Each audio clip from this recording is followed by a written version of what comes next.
Welcome back. I've had a lot of people so far here in the last couple weeks have been asking me what is up with Rico Abreu, what is going on with him. Hasn't won a race this year with High Limit Racing, only one podium, two top fives, no laps led. What is going on with him right now? And so I figured I would look at the numbers and compare his first 20 races of this year with the first 20 races of last year and kind of see what the numbers say, right? I don't want to get on here and speculate what's going on. I don't want to try and come up with some kind of nonsense that maybe is untrue or whatever. I'm just going to base all of this off of the numbers, right? And that's what I do mostly with this channel. It's a lot about the numbers and the statistics and things like that. That is what I like about racing and sprint car racing. If you've watched me on the Outlaws when I was the pit reporter there, I love the stats and things like that. And that's kind of what I'm bringing here with my channel. And that is what we're going to do here with this video. So Rico Abreu, these are the years 2023 and 2024, and we're looking at the first 20 races of the season. He's ran 20 races so far in 2024, and we're looking at the first 20 in 2023. So we'll start things off with 2023. In 2023, he had 3 wins in the first 20 races, all of those coming with the World of Outlaws. He had 11 top 5s in the first 20 races, so more than 50% of the races he was in the top 5. He had 16 top 10s, which is more than 75% of the races he was inside the top 10. He had a 6.3 average finish and a 6.3 average start. And he had 122 laps led between High Limit, the Outlaws, and I think he also had some laps led with the All-Stars in there. He had 13 dash appearances, 17 races of the 20 where he actually went forward in the feature or he stayed in the same. So if he started second and finished second, that is part of that number as well. Or if you went from 18th to 3rd, that is in that number as well. So 17 races with a positive or even plus minus in the feature. He had 9 top 5 finishes in a row between races number 11 and race number 20 of these 20 races that we were looking at. So he went on a really, really hot streak right there.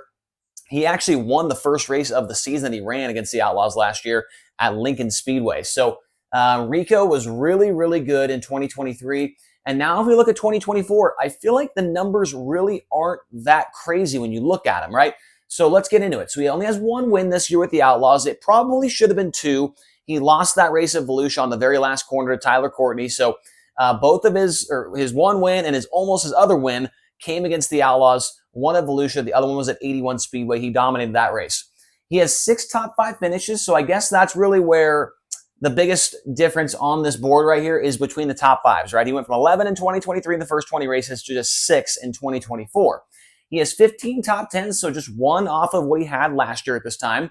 He has an 8.6 average finish, which is 2.3 positions worse than what he was running at this time last year. A 7.7 average start, so about a position and a half off of where he was average starting in 2023. He only has 54 laps led, and both of those all those laps coming against the Outlaws, he led like all 30 or 35, whatever it was, at 81, and then he led every lap except for 1 at Volusia, so 54 laps led for him. No laps led, I want to mention this as well, 0 laps led so far this year against High Limit. He has 12 dash appearances, which is just 1 less than what he had in 2023. He has 12 races where he either went forward or he stayed the same in those 20 races, so positive plus minus. He's 5 off of the number from 2023. So that means that he's going backwards in more races than he is going forwards compared to last year. And he's only been on a streak of 2 top 5s in a row on 2 different occasions this year between races 2 and 3 and races 8 and 9. So I don't know what it could be, right? I mean, like I said, I'm not going to try and come up with some answer for you.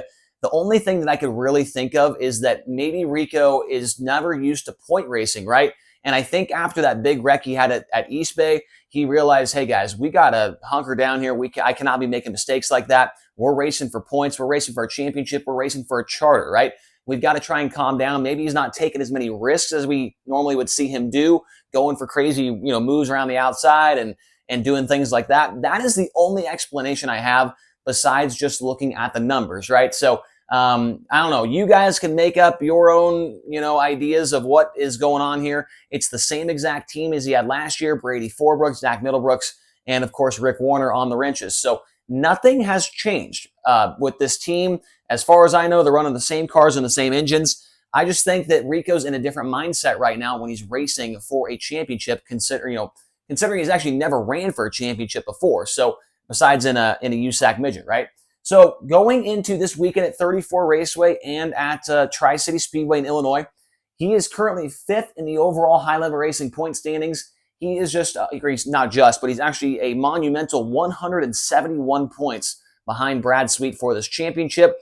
And thinking back to my prediction video that I made for him at the beginning of the season, I actually had Rico winning the championship over Brad Sweet, which was kind of a bold take, right? I mean, Brad Sweet is a 5-time Outlaw champion for a reason, but I figured that Rico would come out of the gate swinging this year and getting wins and being on the podium way more often than not.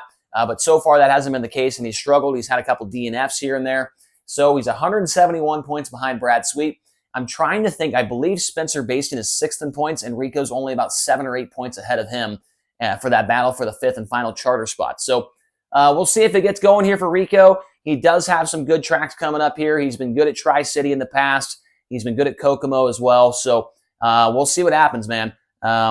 Rico, good friend of mine. I just thought I'd make this video because a lot of people have been commenting on my videos asking what is up with Rico. I've seen comments on Facebook and Twitter. What's going on with the 24 car, right?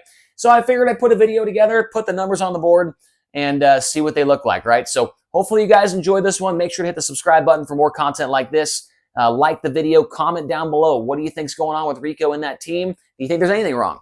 I don't think there is anything wrong, to be quite honest with you. I think it's just maybe a little bit of a slow start. That's about it. So let me know your thoughts. I want to hear them down in the comment section below.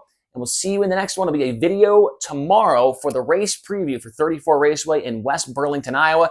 Thank you so much for watching. We'll see you later on.